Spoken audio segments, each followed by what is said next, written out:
Guess what guys, আজকে আমরা চলে আসছি মিনি ব্লগ 21 এ। আজকে হচ্ছে একটা বার্থডে ফাংশন কভার করতে চলে আসছি। এটার ইন্টেরিয়ারটা যেই লেভেলে সুন্দর, এর থেকেও বেশি সুন্দর হচ্ছে এটার আউটডোর ইন্টেরিয়ারটা যেটা। সো গাইজ, আমরা আমাদের বার্থডে ইভেন্টে আগে চলে আসছি, ক্লায়েন্ট এখন আমাদের এসে পৌঁছায় নাই। আউটডোরটাও সেই লেভেলেরই সুন্দর। দেখেন, এটা একটা বারান্দা টাইপের, ওদের কিন্তু উপরেও আরো স্পেস আছে এন্ড মানে মারাত্মক লাগতেছে। ইভেন আউটডোর ভিউটাও দেখেন, আকাশটা কত বেশি সুন্দর দেখা যাচ্ছে। ফাইনালি ডেকোরেশন কমপ্লিট হয়ে গেছে এন্ড খুবই সুন্দর রেড গোল্ডেনের মধ্যে একটা থিম ছিল। এন্ড আমি ফার্স্টেই কেউ আসার আগে আমরা ডেকোরেশনসের শটগুলো খুব সুন্দর করে নিয়ে নিয়েছিলাম, সিনেমাটোগ্রাফার নিজের মতো করে নিয়ে নিয়েছিল।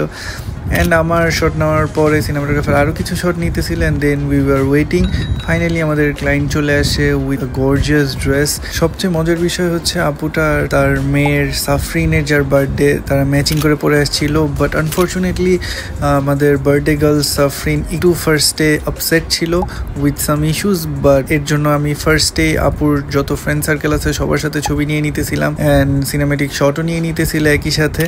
যত ক্যান্ডিড মোমেন্টস সব কিছু দেখতেই পারতেছেন খুব সুন্দর করে একের পর এক step wise.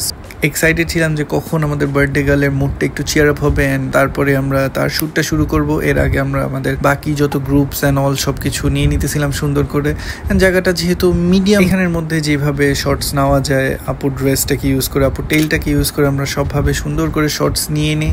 They were really happy with our shot.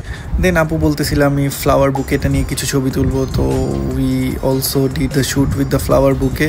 Finally আমাদের বার্থডে গার্ল এর মুড চিয়ার আপ হয় and she was ready for the shoot. Just look at her, she was looking really beautiful and তার ড্রেসটা তার আম্মুর সাথে পুরোপুরি matching. And আমরা তাকে বসায় দাঁড়া করায় হাঁটায় অনেক সুন্দর সুন্দর শর্টস নিতেছিলাম and she was really cooperating with us so well. and আমি খুব অবাক যে একটা বার্থডে শুট এত স্মুথলি কিভাবে হয়, কারণ আসলে বেবিরা অনেক বেশি অস্থির হয়ে যায় কিছুক্ষণের মধ্যে, বাট সে খুব শান্তশিষ্টভাবে যা বলতেছিলাম সেটাই করতেছিলেন। সব ধরনের অ্যাঙ্গেল থেকে সুন্দর সুন্দর শর্টস পাইতেছিলাম। অলসো সিনেমেটিক কিছু ভিডিও অনেক বেশি সুন্দর আসছে। দেন ফাইনালি তার শ্যুট শেষ করে তাকে ব্রেক দিয়ে আমরা ফাইনালি কেক দেখে সব বাচ্চারা অনেক খুশি হয়ে যায় অ্যান্ড ওদের থিমের সাথে পুরো মিলানো ছিল কেকের প্যাটার্নটা। বাচ্চারা এখানে ওখানে অনেক বেশি দুষ্টামি করতেছিল, এর মতো খেলতেছিল, দেখতেই পারতেছেন যে। দেন আরো কিছু গ্রুপসের পর কেকটা কাটা হয়ে যায় অ্যান্ড ওইটার কোনো বিহাইন্ড দ্য সিন নিতে পারি নাই। সো সরি গাইজ, আপনাদেরকে দেখাতে পারলাম না। প্যাক আপ করে ফেলে আমরা আমাদের মতো বিদায় নিয়ে সুন্দর করে চলে আসি। ওই শেষ মুহূর্তে আসলে কিছুই বিহাইন্ড দ্য সিন নেওয়া হয় নাই। সো সবাই